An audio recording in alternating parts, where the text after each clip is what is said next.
Bu Wina sebentar lagi ya. Oke, siap, Pak.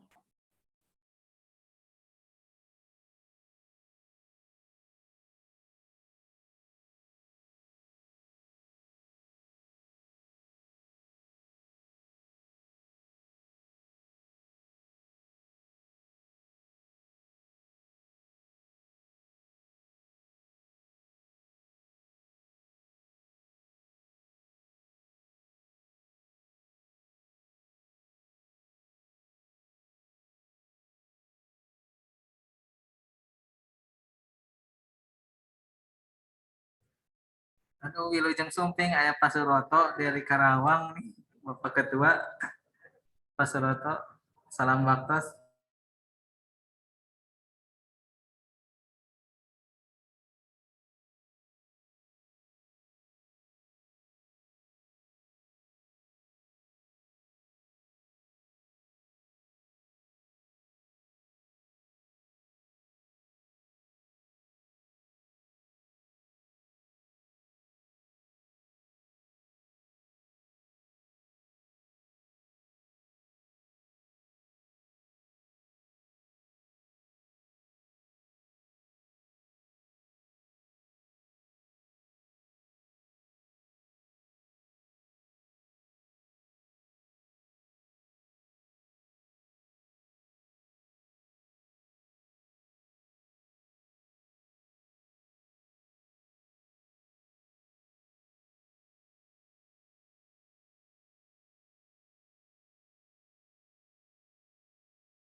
Assalamualaikum warahmatullahi wabarakatuh.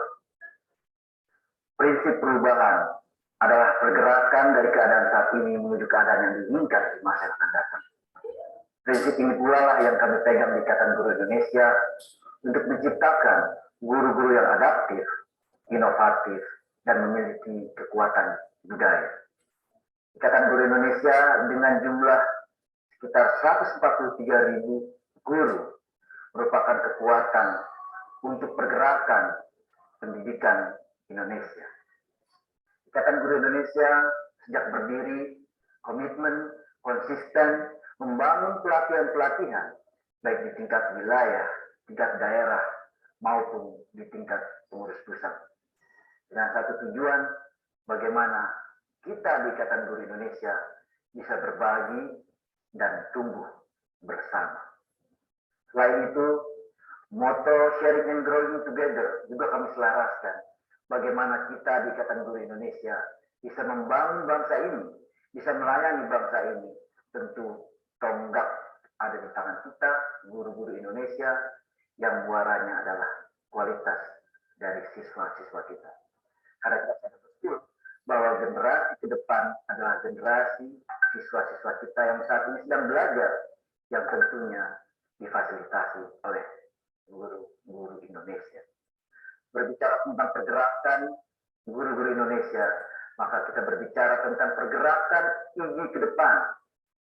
Orang sering mengatakan bahwa IGI tidak terlalu besar, tapi bagi kami bukan jumlah anggota yang menjadi patokan, tapi bagaimana kualitas anggota bisa memberikan kebermanfaatan untuk guru-guru Indonesia. Ikatan Guru Indonesia terus jaya, maju, dan bermanfaat untuk Indonesia. Mari bergabung di Ikatan Guru Indonesia. Salam.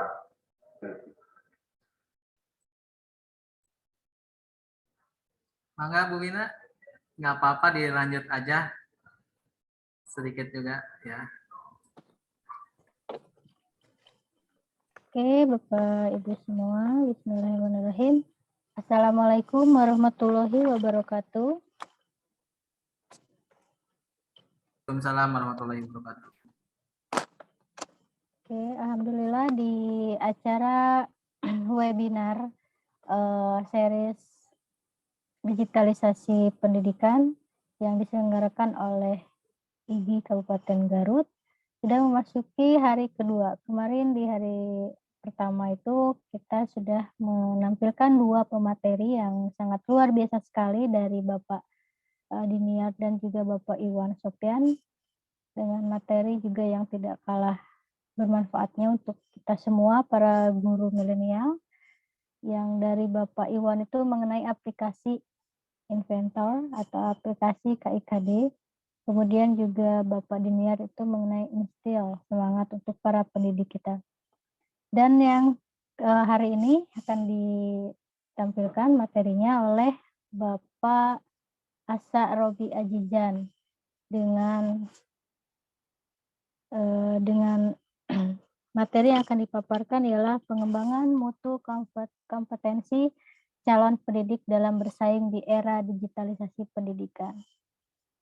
Sebelumnya saya perkenalkan saya untuk membacakan CV dari Bapak Asa Robi.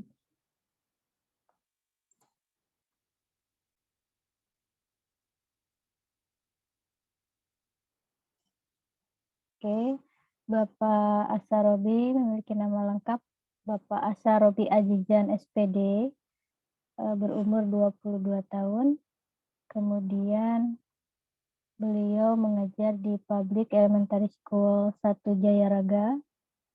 Kemudian Bapak Asa juga memiliki job title for Class Academic Guidance and English Teacher at SD Negeri 1 Jayaraga and Freelance Teach Consultant. And then his education background, MA Persis 76 Ranca Bangun pada tahun 2017 dan juga graduated from STAI Persis Garut pada tahun 2021. Itu saja CV. Oh, masih ada. Sorry.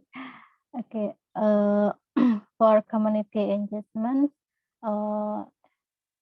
he is a founder and coach of M2CS and a weekly teacher development program in learning media, method and model, and then first leader at RTI in developing teacher competence in the focus of digitalization of education, and then first leader of Sagus Safop, satu guru satu pola pembelajaran in the development of teacher competence improvement, and then he is a trainer of Microsoft 365 trainer academy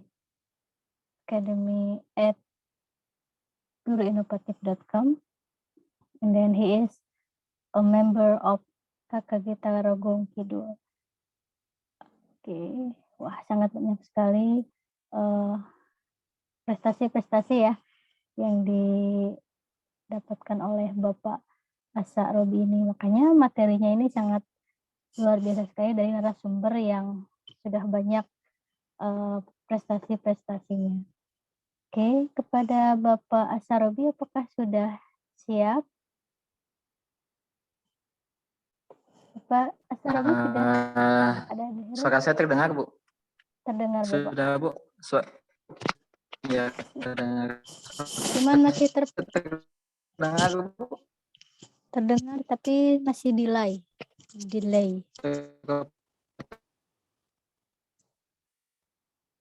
Oke, ada Pak tapi di delay tadi. Oke Bapak Ibu, jangan lupa untuk absensi ya, mengisi daftar hadir presensi di hari kedua. Kemudian juga apabila Bapak Ibu ingin mengajukan pertanyaan untuk pemateri kita hari ini, Bapak Ibu bisa menulis di chat room atau langsung bertanya langsung ke pemateri dengan raise hand terlebih dahulu. Gimana Pak Robi, sudah ready?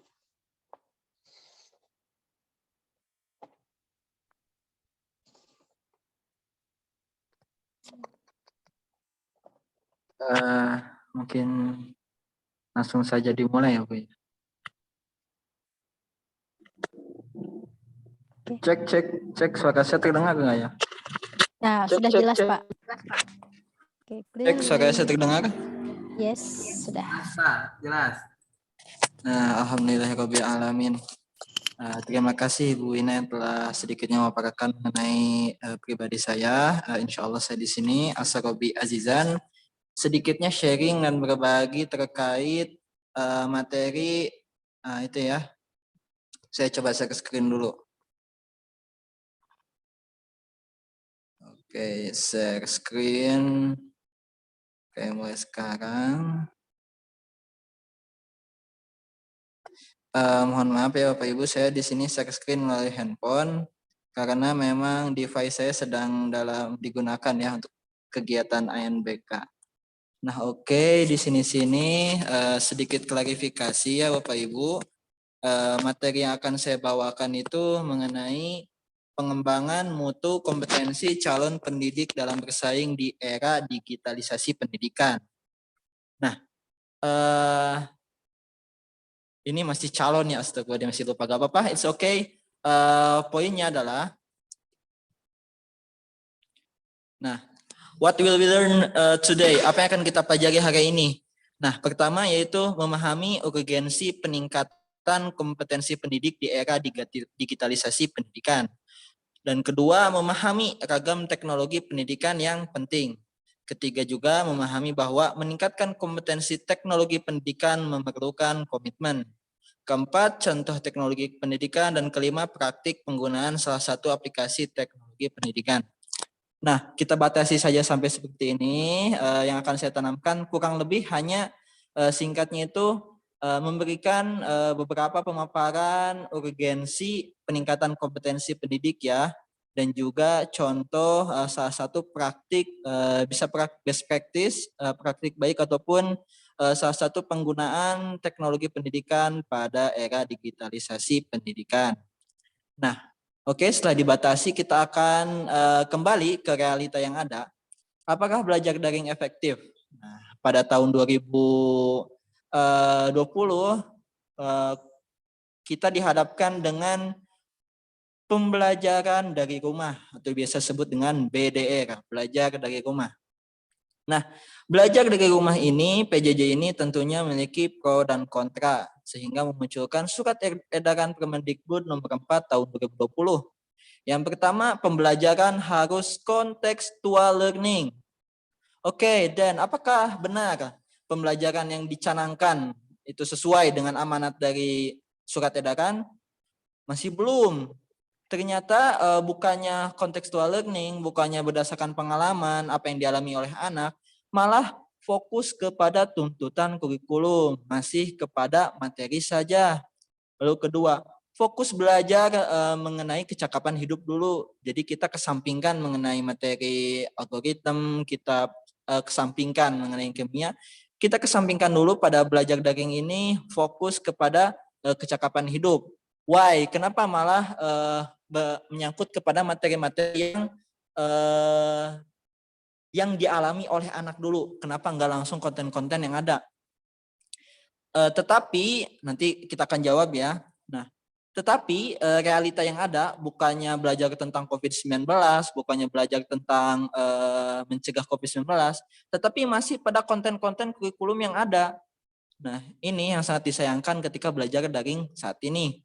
Ketiga, aktivitas dan penugasan itu wajib menyesuaikan kondisi termasuk fasilitas. Contohnya, jika anak dilihat infrastrukturnya, kuotanya, perangkatnya tidak memadai, guru tidak boleh memaksakan. Nah, ini yang menjadi trouble untuk belajar daring saat ini. Kita ketahui secara infrastruktur kita masih belum merata ya. Kalau disebutkan belum mampu, enggak. Kita mampu untuk melaksanakan belajar daring. Tetapi kita belum merata nih, ya. Belum merata terkait infrastruktur ini. Dan juga dalam kultur pendidikannya itu, kultur belajarnya itu, kultur belajar daring, malah bukannya belajar yang asinkronus ya. Asinkronus itu jadi belajar bisa anytime, kapan saja, anywhere, di mana saja, dan in any place, di tempat mana saja gitu. Asinkronus seharusnya ya belajar dari rumah itu. Tetapi nyatanya di lapangan bahkan hanya memindahkan kelas tatap muka ke daring. Siswa dihadapkan dengan materi-materi Zoom, guru berbincang menerangkan materi selama 2 jam, 3 jam, bahkan sampai 4 jam. Nah, ini yang menjadi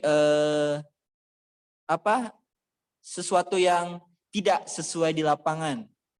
Lalu guru seharusnya memberikan umpan balik yang kualitatif. Jadi kalau seharusnya guru-guru itu ketika memberikan asesmen lalu dievaluasi, oh kita seharusnya memberikan umpan balik yang bersifat memotivasi. Contohnya, terima kasih ya Nak, tugasnya sangat bagus nih, dalam menerangkan ininya sangat jelas. Jadi kita berikan umpan balik yang memotivasi, bukan hanya sebagai scoring 190, itu tidak ada motivasinya. Tetapi justru yang lebih parah di lapangan bahkan tidak memberikan umpan balik sama sekali. Malah hanya memberikan jempol hingga menjadi suatu meme trending saat ini di Gen Z, di milenial. Wah, ini nih para guru-guru jangankan ngerespon. Kadang ada yang ngasih jempol, kadang diri doang. Itu menjadi suatu hal yang cukup memprihatinkan kepada pembelajaran daring ini. Nah, di sini kenapa ya hal ini bisa terjadi? Nah, problem belajar dari rumah, saya bawakan saja data yang ada. pertama-tama di sini ya cukup beragam masalah belajar dari rumah.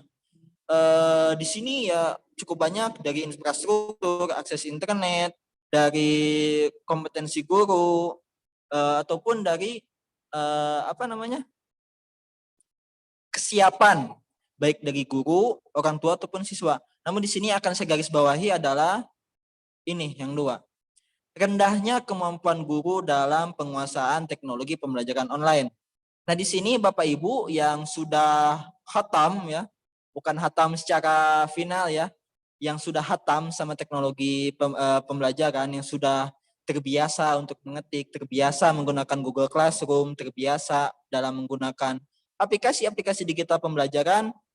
Congratulations ya, Bapak Ibu, selamat. Bapak Ibu merupakan 8% dari guru-guru yang mengerti teknologi pembelajaran online. Ini mirisnya ya. Nah, di sini minimnya keterampilan guru itu akan mengakibatkan proses belajar menjadi tidak menarik. Sehingga juga menyempitkan pandangan dari Bapak Ibu guru bahwasanya bingung mau dikasih aplikasi apa, sana pada susah ini itu. Dan bahkan ya udah anak-anaknya juga belum siap nih, padahal belum digali apakah anak siap atau tidak. Nah, di sini padahal menurut Susanto memang ini menjadi tantangan, menjadi keharusan bagi guru pada abad 21.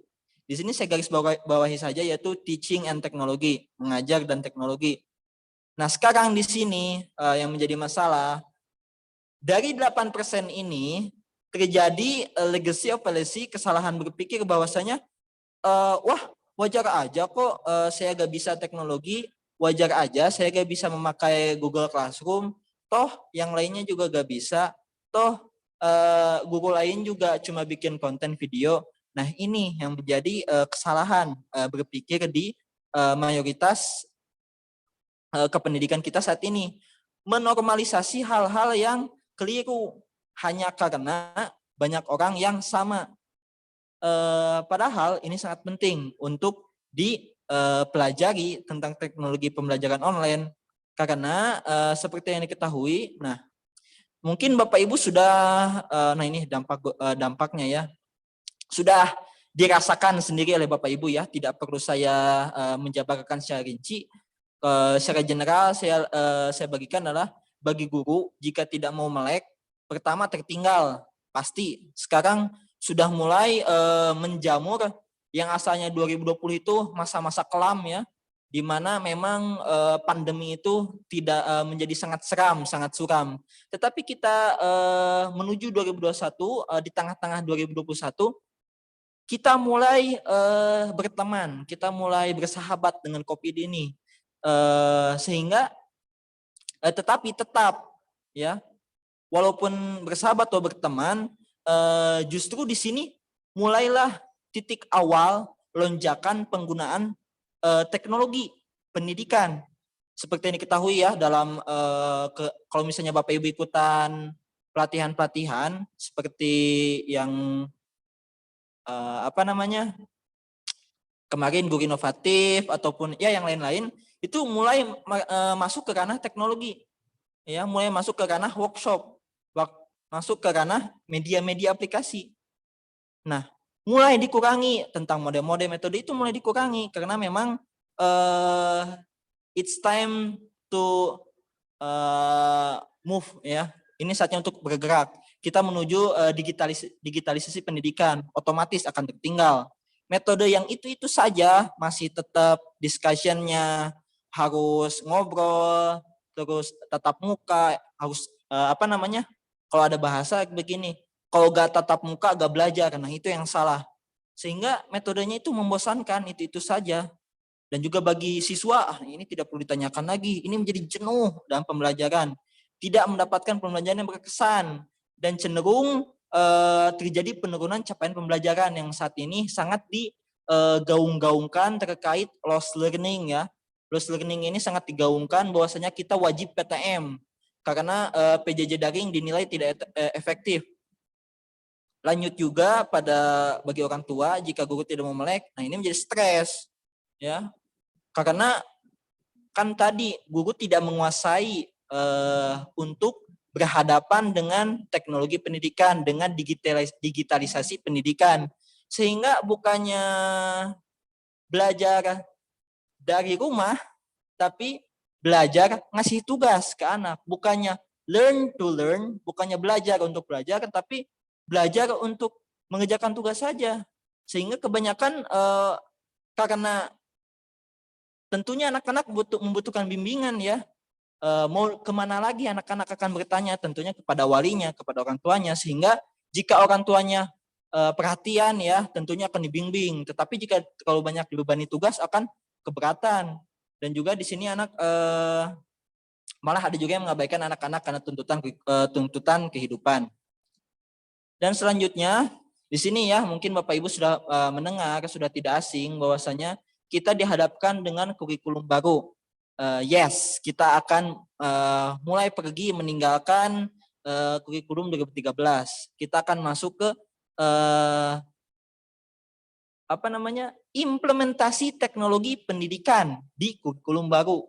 Nah, ada 5 fokus di dalam kurikulum baru dan salah satunya adalah digitalisasi sekolah, yaitu penggunaan berbagai platform digital. Nah, ini bagi Bapak Ibu yang merasa normal untuk tidak mampu, tidak menguasai teknologi pendidikan, Bapak Ibu akan tertinggal dengan munculnya digitalisasi sekolah ini, ya. Karena digitalisasi sekolah ini akan memunculkan berbagai aplikasi-aplikasi lagi yang harus digunakan, wajib digunakan oleh para Bapak Ibu. Bukan memaksa, tapi memang justru memudahkan. Nah, seperti ini ya. Yang pertama, literasi teknologi. Nah, ini seperti mengikuti webinar-webinar seperti ini ya, mengikuti workshop dan sebagainya. Itu merupakan bentuk literasi teknologi. Lalu ada juga platform guru, yakni mengenai profil dan pengembangan kompetensi. Nah, ada juga tentang pembelajaran. Nah, semua ini, platform ini sebenarnya sudah ada, sudah disediakan oleh pemerintah saat ini di dalam kurikulum sekolah penggerak ya. Bapak Ibu mungkin sudah tahu ya mengenai ini, sudah terlintas mengetahui. Nah, di sini bagi Bapak Ibu yang masih tidak mau melek teknologi, masih merasa asing, masih merasa normal untuk tidak menguasai teknologi, absolutely wrong ya, sangat salah, karena kita saat ini maju menuju perubahan digitalisasi pendidikan. Nah, sebelum masuk ke digitalisasi pendidikan, saya tidak bisa memberikan banyak-banyak terkait digitalisasi pendidikan, karena itu hal yang cukup berat untuk dikatakan. Nah, sehingga di sini saya hanya memaparkan ini penting loh, digitalisasi pendidikan ini urgen banget. Kita sedang maju kepada perubahan kondisi dan juga situasi pendidikan, sehingga kita harus beradaptasi, mau tidak mau ya harus adaptif, harus beradaptasi dengan perubahan yang terjadi saat ini. Nah, setelah itu jika dirasa memang penting, dan di sini saya akan memaparkan, jika Bapak Ibu telah menggunakan belajar dari rumah saat ini, aplikasi-aplikasi pembelajaran sebelumnya, di sini saya akan mencoba mencari tahu ya, apakah Bapak Ibu sudah benar-benar ya. Di sini kadang saya mendengar begini, saya mah bingung mau ngasih aplikasi ke anak karena anak dikasih ini susah, dikasih ini gak mau. Tidak mencari solusi yang menjawab ya, cenderung mengeluh guru-guru itu. Nah, di sini saya akan tanya, sejauh mana usaha Bapak Ibu dalam mengikuti belajar dari rumah ini, dalam mengikuti digitalisasi pendidikan saat ini.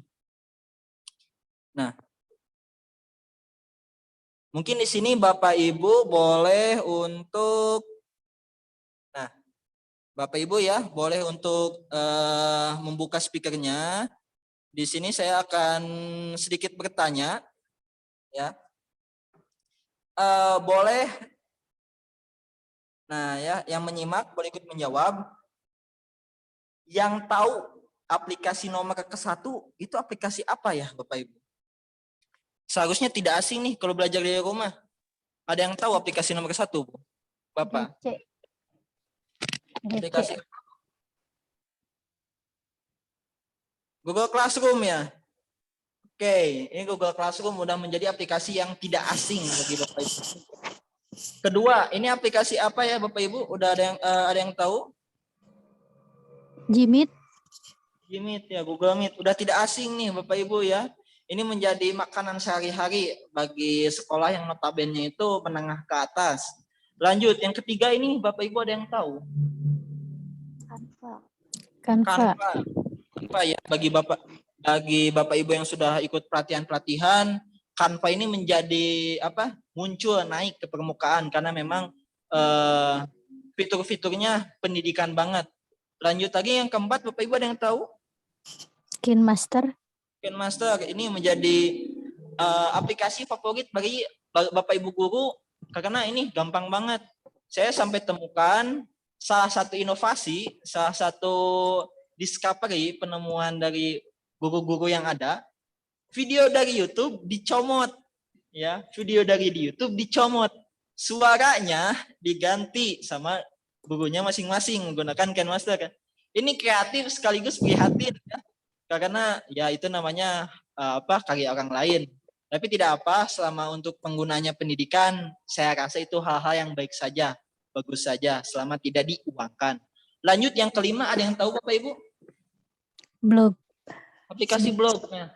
Ini ya Bapak Ibu, aplikasi blog ini sudah menjadi content management system. Mungkin masih ada yang merasa asing apa itu blog, tapi ini menjadi hal yang sering Bapak Ibu temukan. Misal ketika browsing, mencari aplikasi pembelajaran online.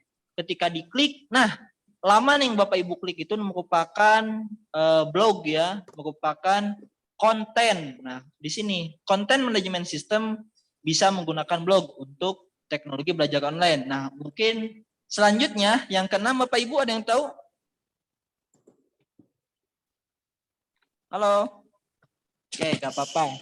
Ini menjadi Shopee. joke ya. Shopee ini justru Bapak kita saat ini dihadapkan dengan belajar dari rumah, dihadapkan dengan belajar daring ini menjadi khatam dalam teknologi, tetapi bukan teknologi pendidikan. Justru kita khatamnya kepada hal-hal yang menyenangkan, hal-hal yang sekedar hobi seperti ini ya, Shopee. Mungkin ibu-ibu pastilah biasanya kalau punya aplikasi Shopee, wishlist-nya itu yang disimpannya itu sampai ribuan. Sudah khatam dengan Shopee, sama Lazada udah khatam banget. Nah ini yang menjadi keprihatinan ya. Shopee mendalam ya, sampai tahu saya ini membernya gold, saya ini kreditnya sampai 50 juta, khatam sama Shopee sama Lazada, tetapi dikasih aplikasi belajar, aplikasi learning LMS selain Google Classroom apa? Ada yang tahu? Kan pada bingung. Padahal bukannya kita seharusnya kita jangan menutup mata ya, jangan menutup mata bahwasanya gak akan bisa, gak bisa ini gak boleh. Seharusnya kita mencoba troubleshoot, mencari pemecahan masalah terkait masalah-masalah yang sudah ada. Selanjutnya ada 8. Mungkin ini sudah tidak asing ya bagi yang sudah biasa menggunakan quiz-quiz. Ada Quizizz, yang ke-8 aplikasi memberikan kuis. Yang 9 Quizlet. Nah, ini mulai sedikit jarang ditemukan oleh Bapak Ibu guru. Quizlet ini biasa digunakan untuk materi hafalan ya. Jadi kalau misalnya materi-materinya bersifat hafalan, nah ini ada Quizlet. Sistemnya gimana? Sistemnya itu kayak flipcard, flashcard, jadi dibolak-balik, tetapi berbasis digital. Lanjut, 10, Wordwall. Nah ini mungkin mulai juga ada yang agak bingung, tapi ini masih familiar lah bagi praktisi media pembelajaran. Ini Wordwall buat kuis juga ya, buat game. Nah, menggunakan Wordwall. Nah ini 11 ini merupakan aplikasi yang sangat potensial untuk belajar. Mungkin di sini mulai redup, wah ini aplikasi apa nih yang gambarnya mata lagi senyum. Ini ada Discord. Ini aplikasi komunitas ya. Jadi bisa termanajemen melalui kayak kayak Google Classroom lagi, tetapi memang fokusnya untuk komunikasi. Kalau Discord ini yang 11. Ke-12 Jamboard. Nah, mungkin ini bagi Bapak Ibu yang pernah mengikuti pelatihan-pelatihan dari Kemendikbud sudah tidak asing ya dengan Jamboard ini.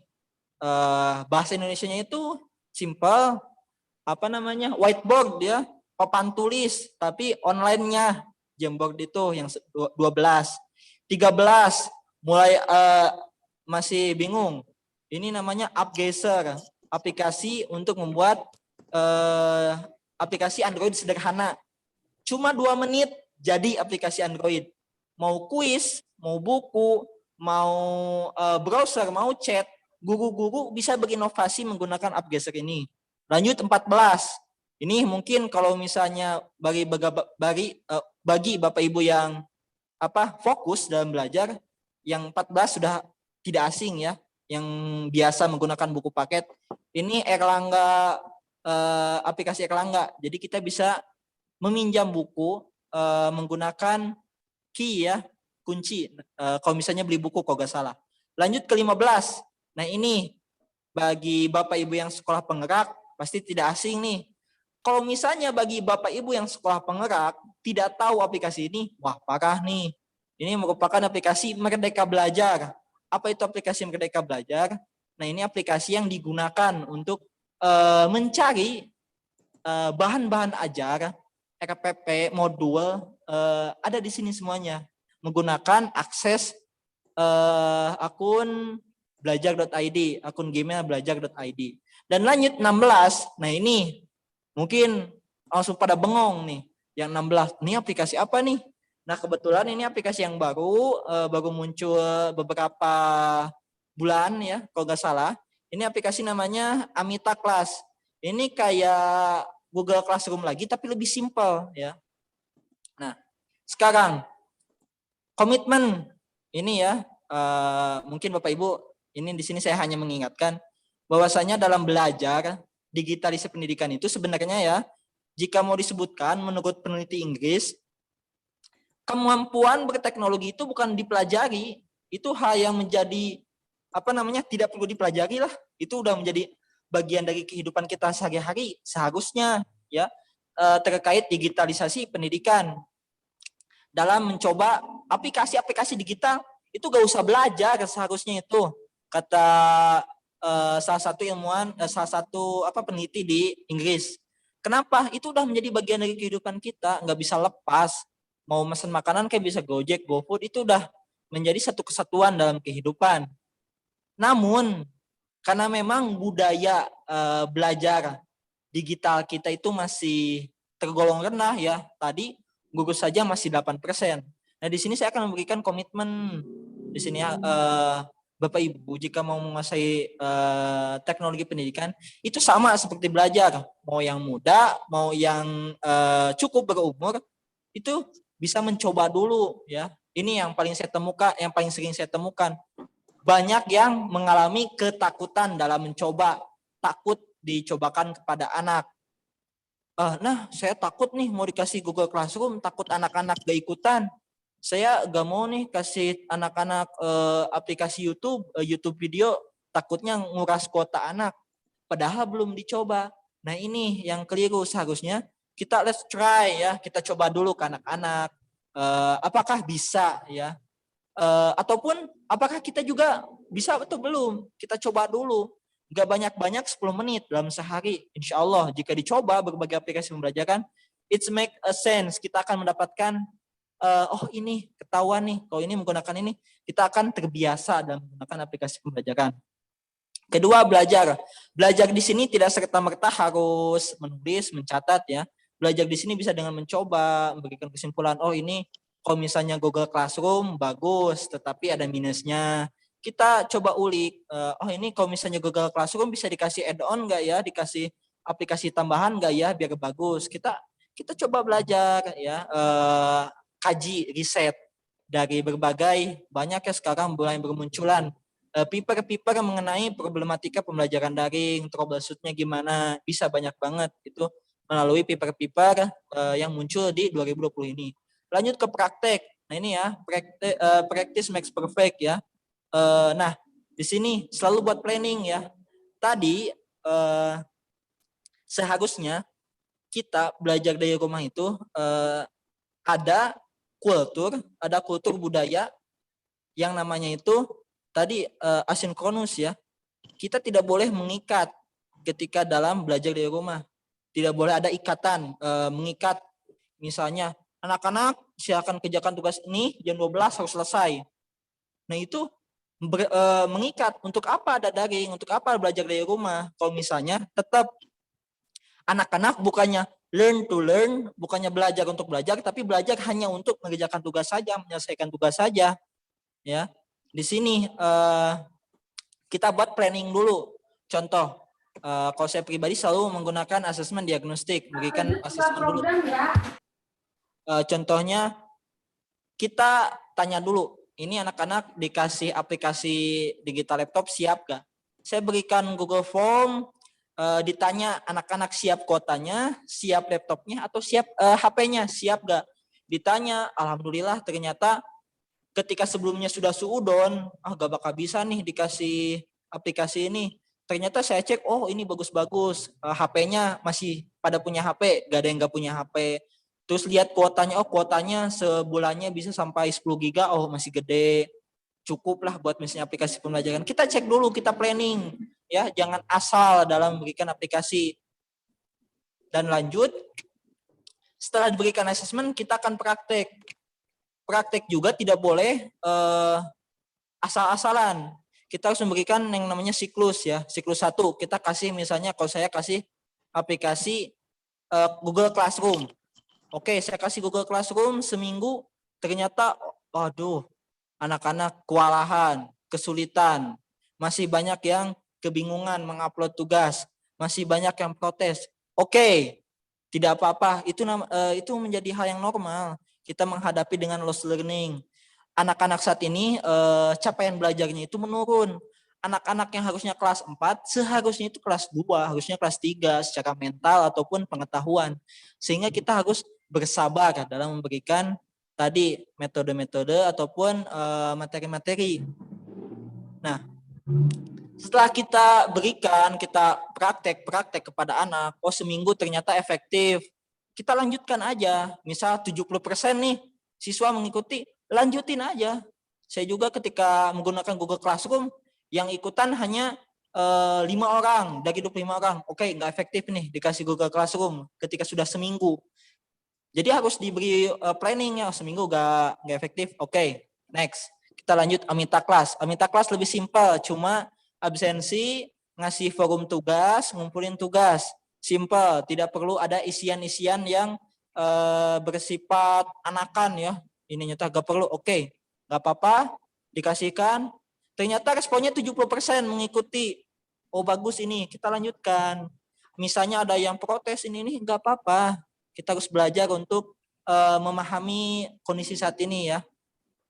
Nah setelah praktik itu jangan lupa, nah ini ya, yang sering dilupakan oleh Bapak Ibu Guru itu yakni membagikan, sharing. Nah ini penting sekali, bukan hanya sebagai prestis ya, bukannya sebagai prestise, tetapi sebagai timeline sejauh mana kita sejauh mana progres kita menggunakan aplikasi digital. Kita share, oh misalnya alhamdulillah anak-anak yang mengikuti belajar digital ini segini-segini, kita upload ke sosial media. Itu banyak sekali manfaatnya. Tadi yang pertama sebagai timeline progress ya, kelihatan, oh kemarin saya ternyata yang mengikuti 70. Sekarang hanya 50%. Kenapa nih? Ada apa nih? Itu sebagai fitur pengingat juga. Jangan hanya sebagai selewat saja. Dan juga sebagai fitur tadi ya, bisa sebagai prestasi, sebagai portofolio secara tidak langsung bahwasanya Bapak Ibu itu sebagai praktisi pendidikan yang inovatif dan kreatif dengan membagikannya. Oke, lanjut di sini seharusnya praktik ya. Praktiknya itu nanti saya akan coba Amita Class saja, aplikasi sederhana seperti Google Classroom.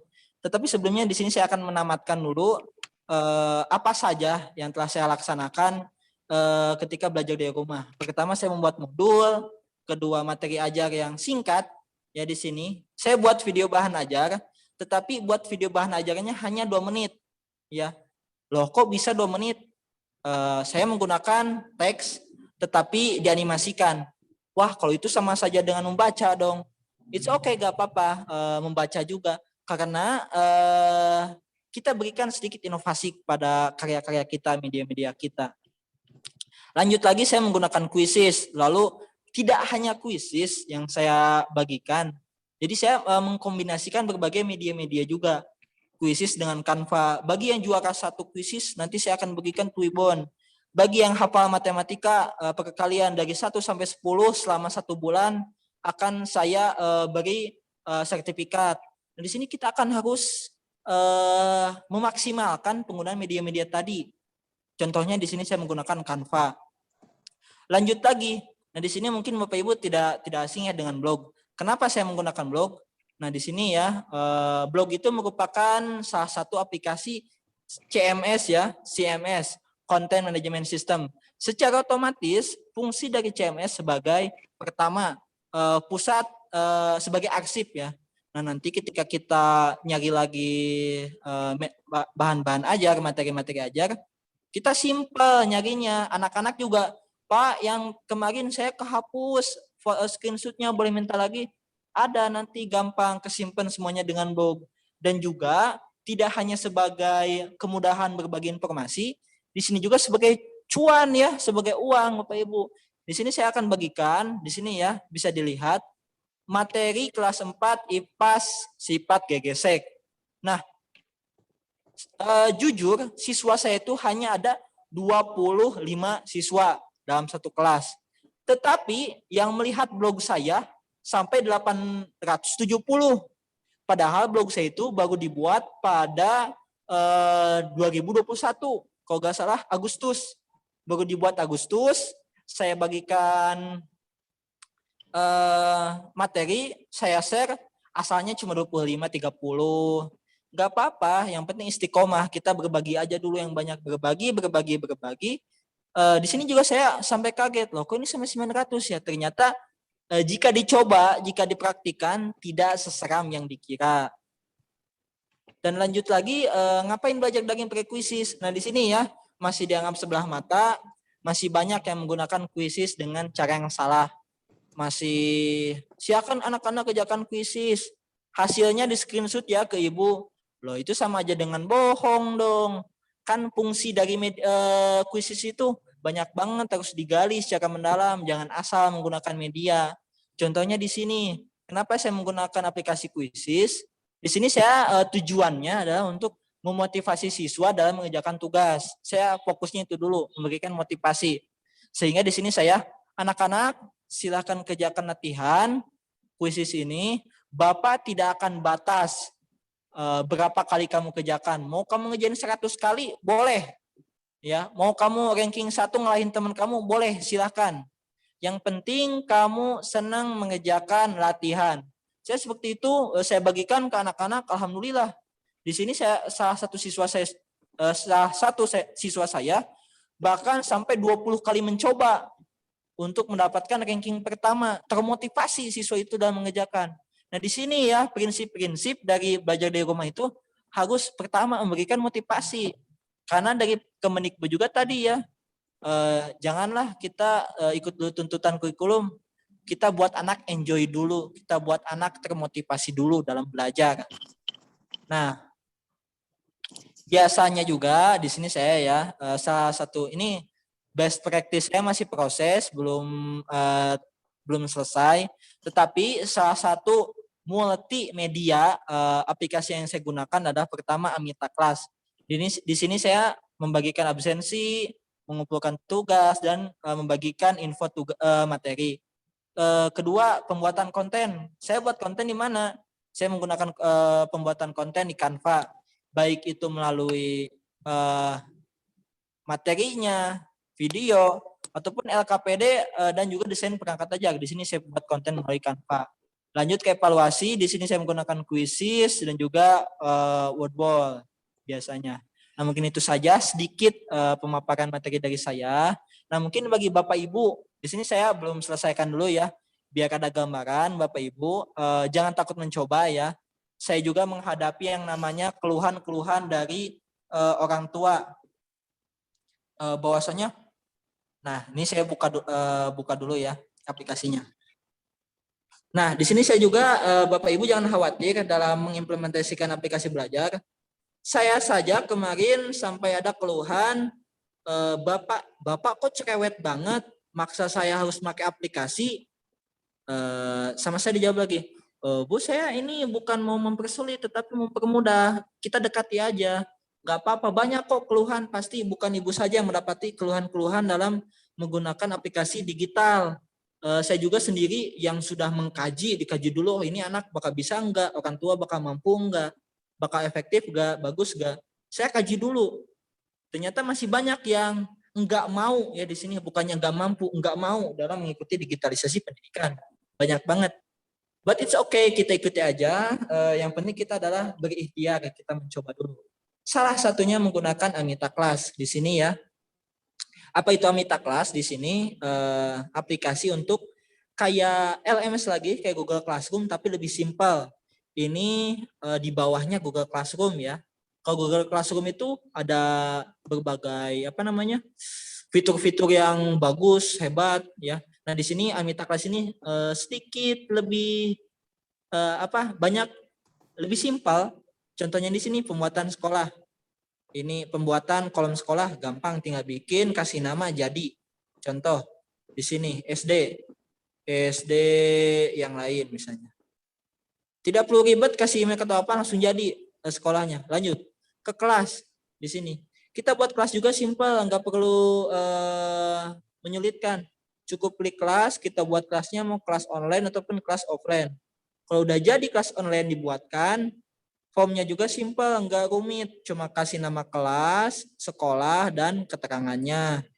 Sesudah itu, setelah jadi kelas di sini ya, gimana cara kita nambahin siswa? Caranya adalah dengan klik plus di sini, kayak Google Classroom kalau ini. Cukup download aplikasi, lalu masukkan kode yang ini.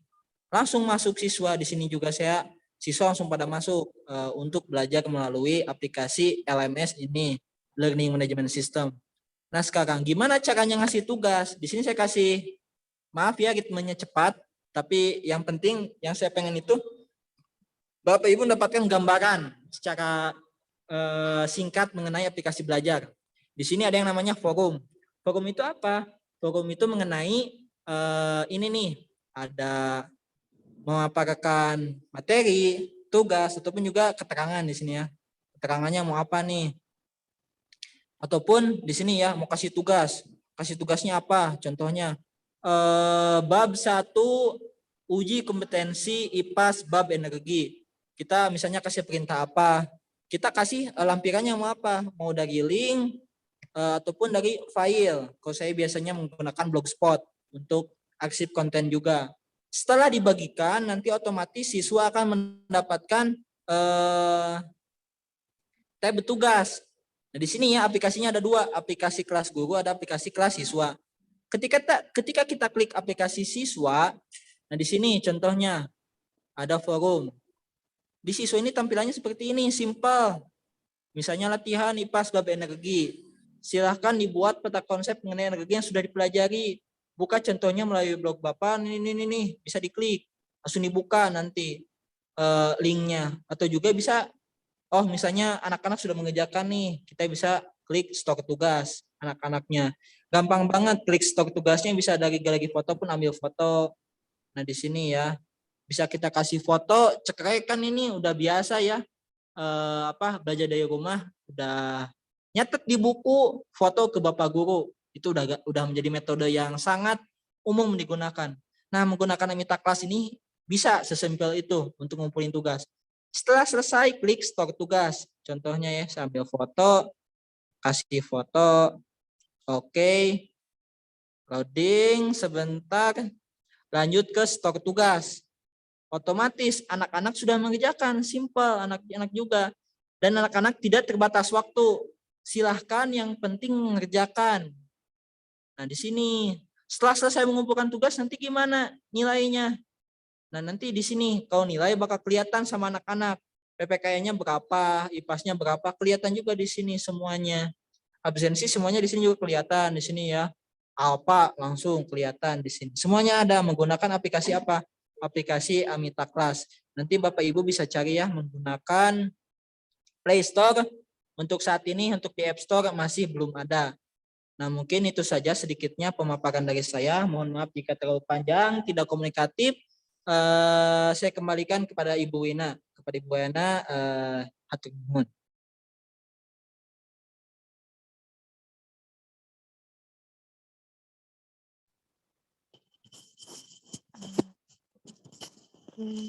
Mana sih?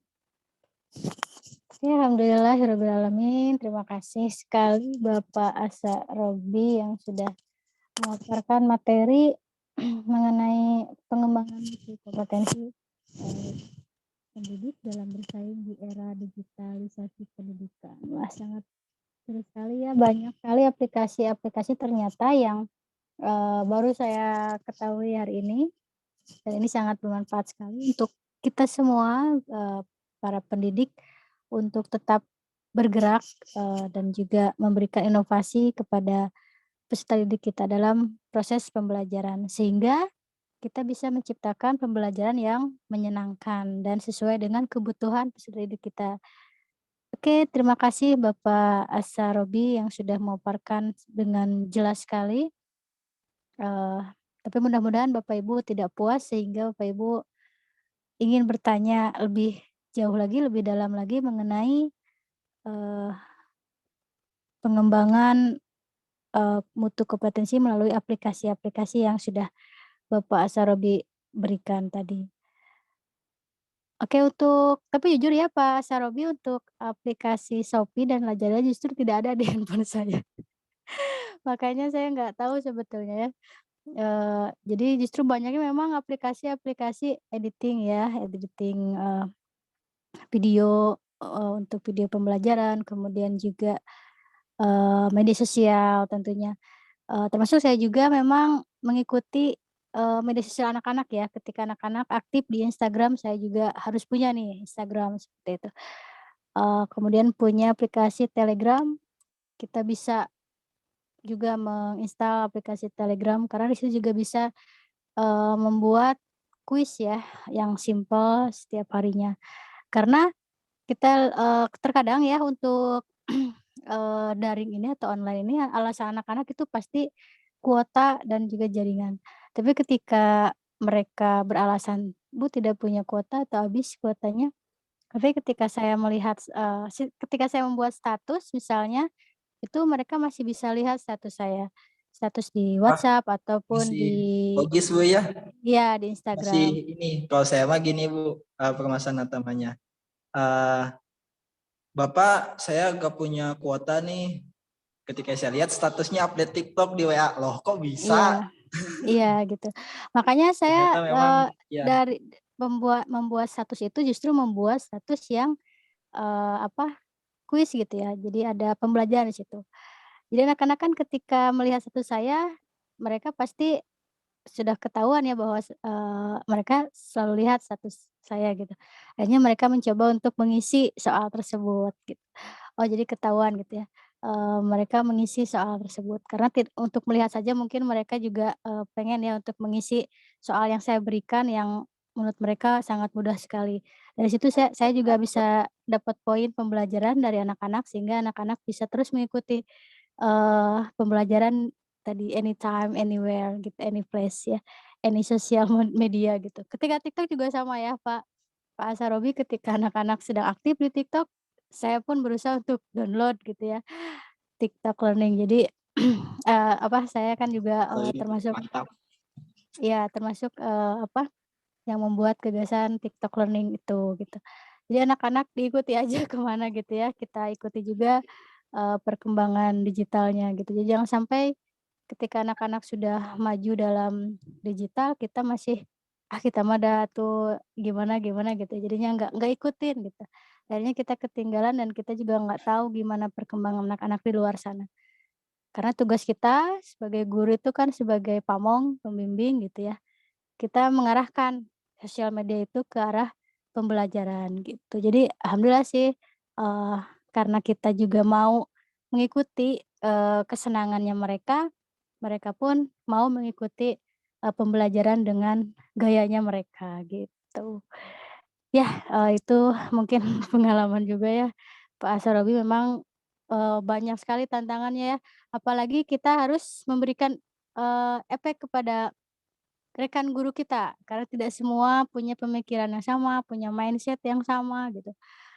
Tapi kalau Bapak Ibu guru selalu ikut gitu ya untuk webinar-webinar seperti ini, insya Allah perubahan mindset-nya itu akan ada gitu.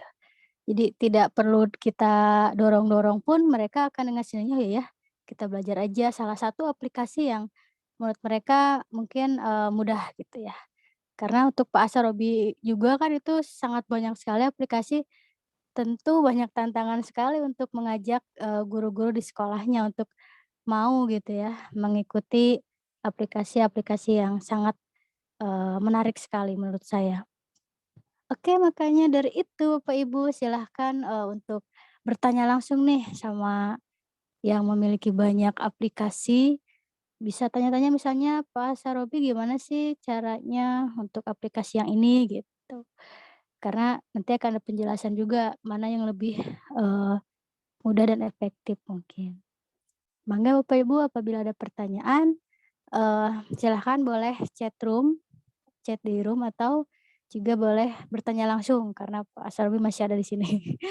Jadi boleh langsung, bertanya, raise hand boleh.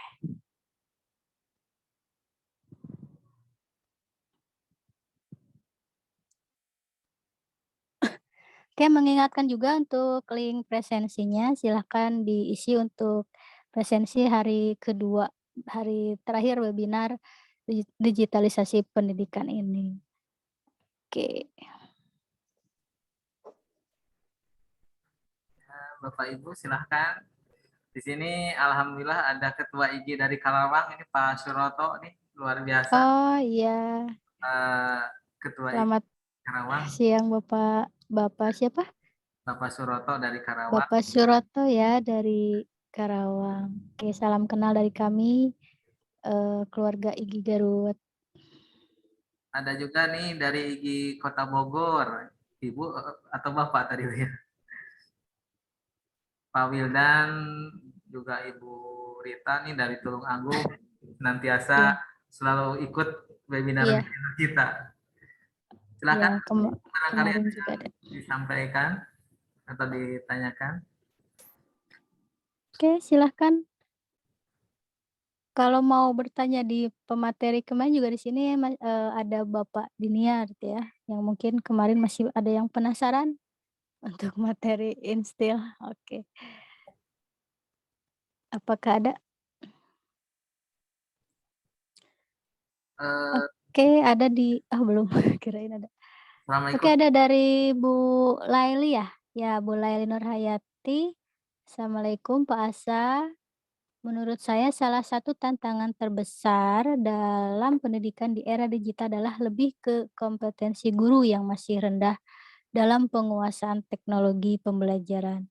Bukan berarti infrastruktur dan akses internet yang terbatas juga, tapi guru masih fobia dalam mengenal dan mempelajari teknologi sehingga dianggap rumit ya. Karena tadi belum mencoba ya Bu. Guru adalah ujung tombak keberhasilan dari pendidikan. Setuju. Silahkan Bapak Asarubi untuk langsung menjawab saja sambil menunggu pertanyaan berikutnya.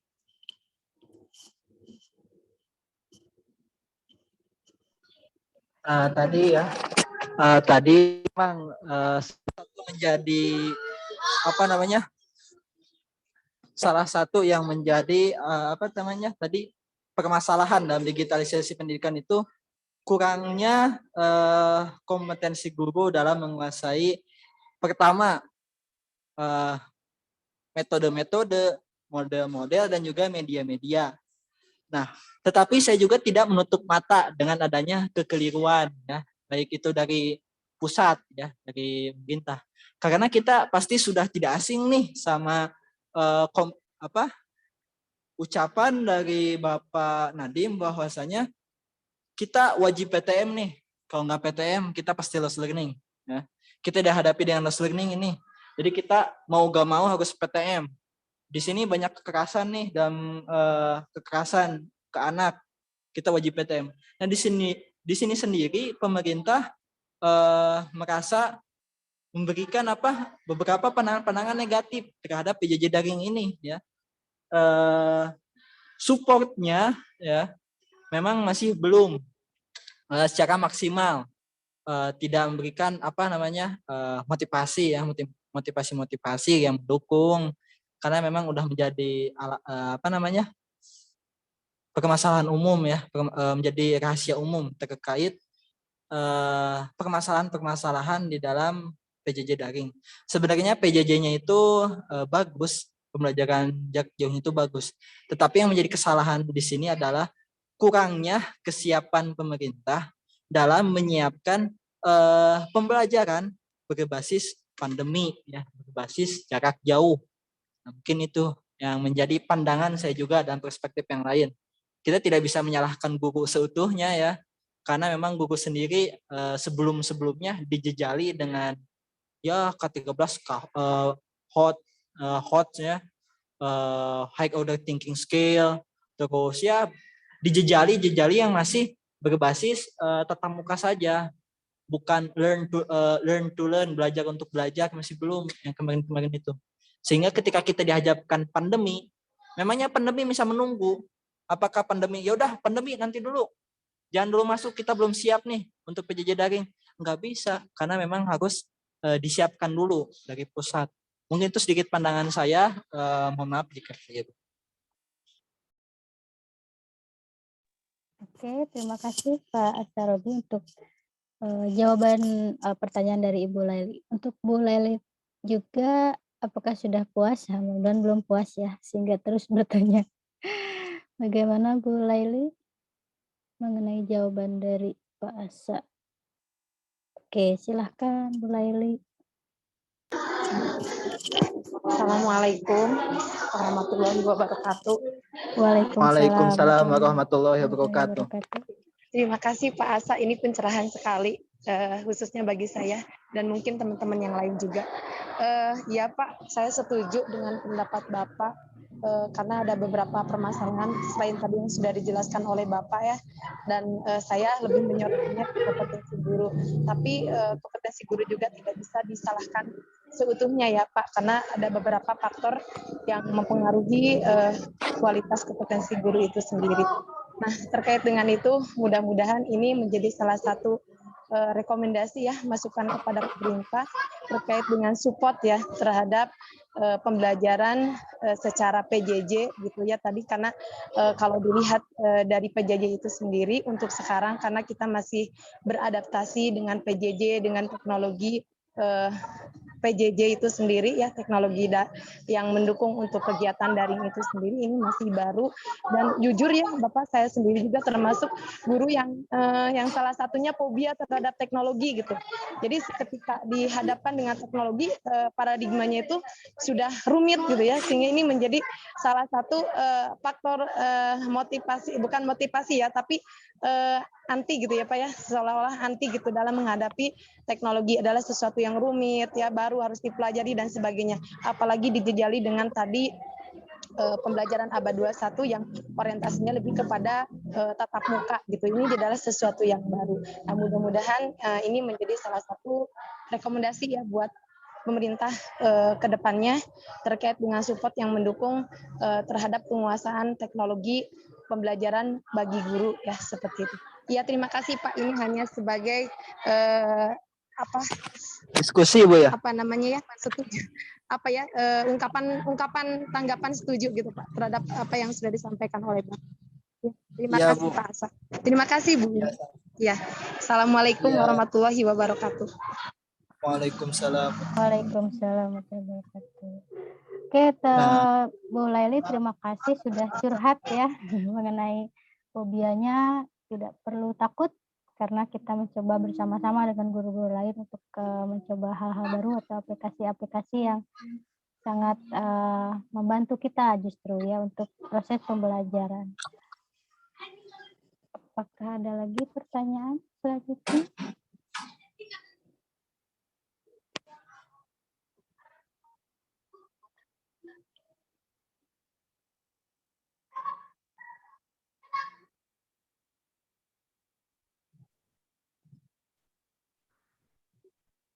Untuk aplikasi yang sangat bermanfaat ini tentu terkadang guru-guru itu belum berani mencoba karena belum merasa butuh juga ya Pak Asalobi. Karena saya juga menemukan guru yang ketika mereka merasa butuh sekali itu baru mereka mau mencoba. Dan akhirnya setelah mencoba mereka menemukan hal yang, "Wah ternyata gampang juga ya," gitu ya, "ternyata memang membantu ya," gitu. Karena itu, jadi mudah-mudahan semua guru pun, menemukan kebutuhannya itu gitu ya. Jadi dengan sendirinya mereka akan mencoba aplikasi-aplikasi sehingga, menciptakan inovasi yang sangat menarik gitu untuk anak-anak. Apa ada lagi pertanyaan? Mungkin cukup, Bu. Oke. Pak Nono, apakah dicukupkan saja? Pada Gimana Bu? Ya, bahasa luar itu juga bisa ditawarkan ke Bapak Ibu dan itu menjadi pendorong semangat belajar mengajar Bapak Ibu semuanya. Saya pikir apa yang tadi disampaikan oleh Pak Asa ini karena mungkin Bapak Ibu itu masih agak sedikit mungkin ya. Kalau coba kenapa enggak ya Pak Asa? Itu semuanya kan gratis ya Pak Asa ya? iya betul Gratis. gratis. Gratis kecuali yang Erlangga itu perlu key kunci. Ya. Nanti mudah-mudahan nanti ke depan ada dari Bapak Ibu semua yang tertarik untuk pengembangan media pembelajarannya bisa kita bantu ya. Di sini ada Pak Asa, ada Pak Diniar, ada Pak Iwan gitu ya, narasumber-narasumber kita yang kemarin telah memberikan sumbangan atau berbagi ilmunya pada kita dalam rangka Hari Guru Nasional.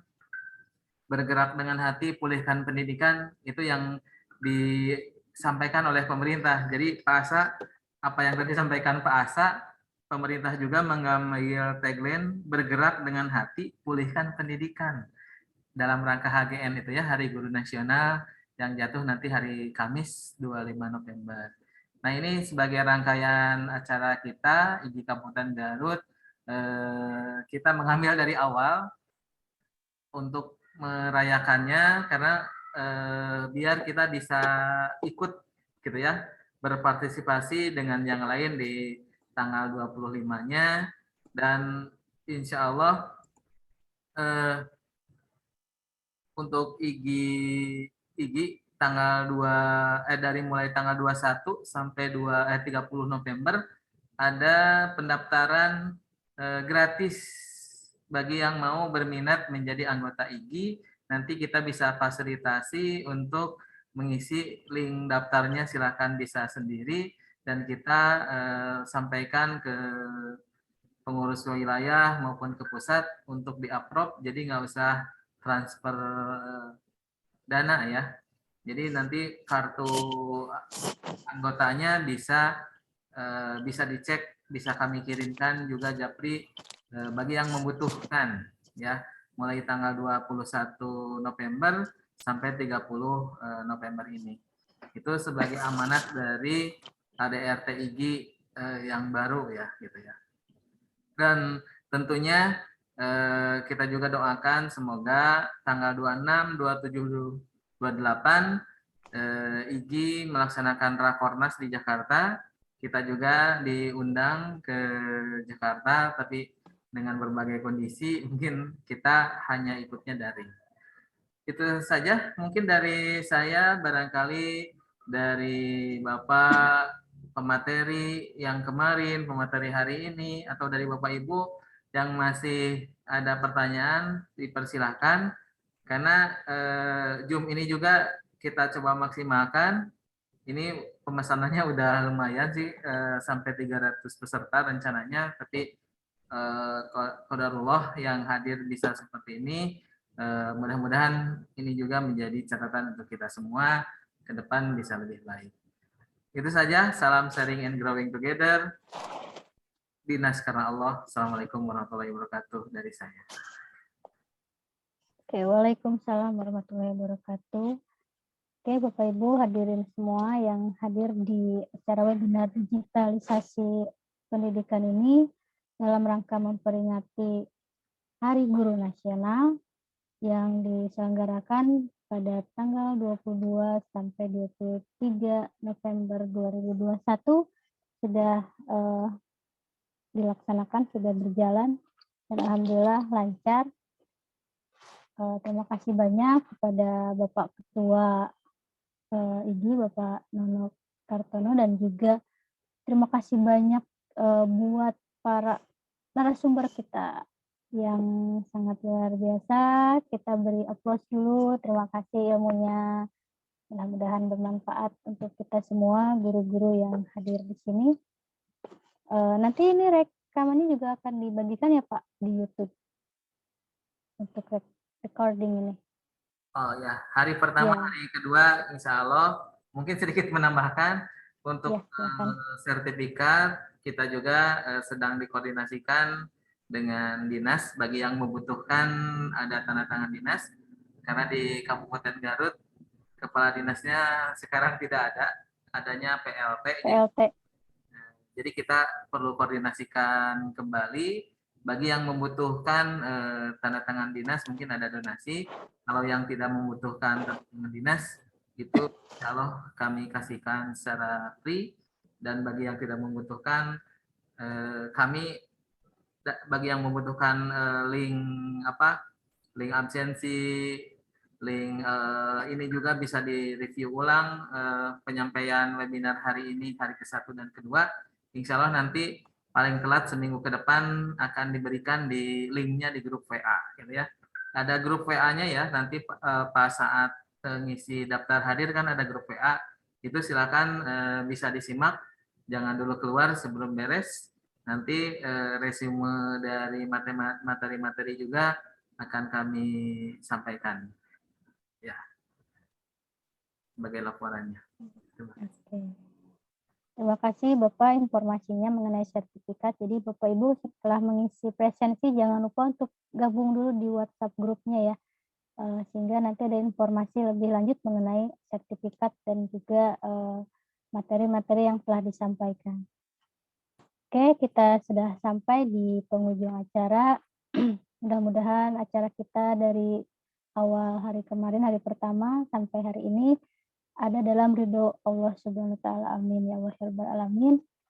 Dan semoga ilmu yang kita dapatkan juga bisa diaplikasikan dan diamalkan juga kepada peserta didik kita dan juga rekan-rekan guru kita semua.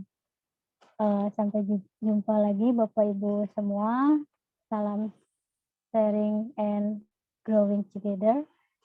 Tapi saya mau ada quotes ya, tapi quotesnya ini saya lebih tertarik pada sabda Rasulullah, jika seseorang berpergian dengan tujuan mencari ilmu, maka Allah akan menjadikan perjalanan itu seperti perjalanan menuju surga.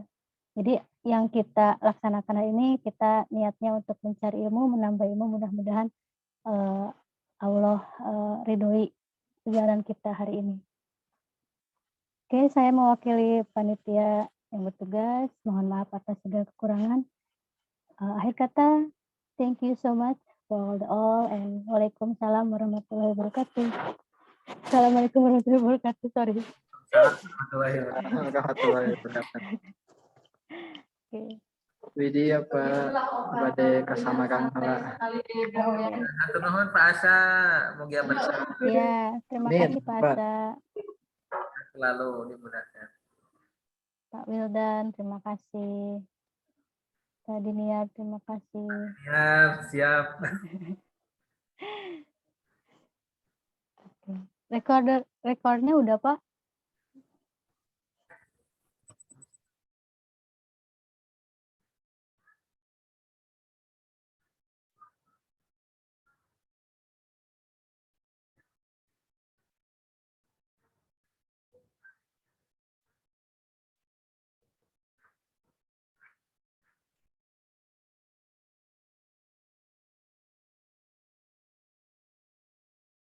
Mangga, silakan.